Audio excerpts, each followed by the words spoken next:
menurut hemat saya menyambut positif apa namanya disertasi yang ditawarkan oleh saudara dokter baru ya, Dr. Wenceslaus itu sebagai satu pemikiran yang luar biasa dalam artian bahwa dimaksudkan peradilan pajak perlu ya atau ada di bawah Mahkamah Agung selain badan peradilan yang lainnya.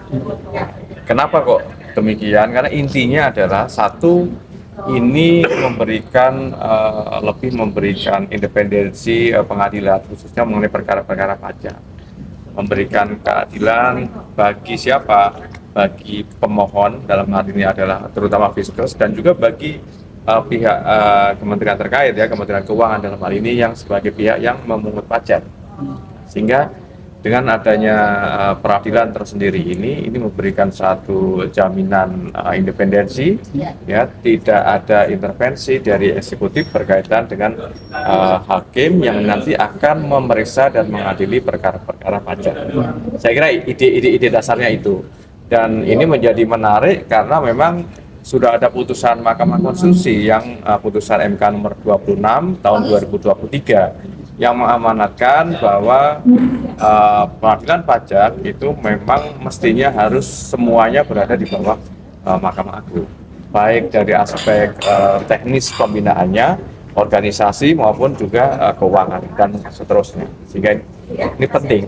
Jadi saya menggarisbawahi sebagai promotor ya, sebagai promotor dan sekaligus sebagai Kaprodi, ini menjadi salah satu disertasi yang menurut hemat saya di awal tahun 2026 ini adalah disertasi yang menarik, yang ini bisa ditawarkan untuk bisa memperbaiki peradilan pajak ya, dan harapannya goalnya ini adalah dengan adanya peradilan tersendiri maka ini akan meningkatkan pendapatan dari sektor pajak ya, yang nanti akan dikembalikan lagi untuk kepentingan masyarakat, dimanfaatkan lagi untuk kepentingan masyarakat. Saya kira itu. Sejauh ini seberapa urgen sih Pak persoalan pajak di Indonesia yang karena dirasa ya harus segera lah untuk pajak. Ya, kan gini, kalau dilihat dari data kuantitatif perkara-perkara pajak sebagaimana tadi sudah disampaikan, itu kan dari 7.000 misalkan ya, 6.000-nya itu adalah perkara-perkara yang berkaitan dengan pajak. Satu fiskus saja, wajib pajak misalkan dari wajib pajak korporasi atau badan, itu bisa kemudian dikenakan pajak ya kalau beberapa kali.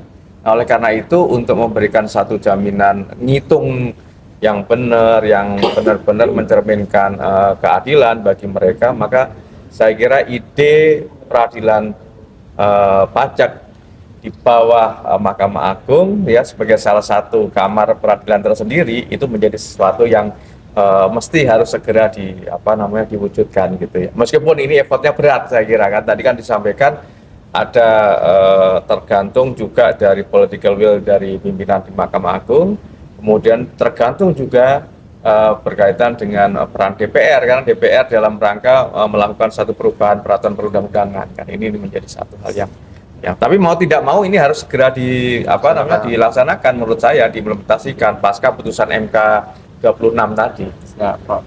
Baik, makasih Pak. Itu oke ya, cukup ya saya kira.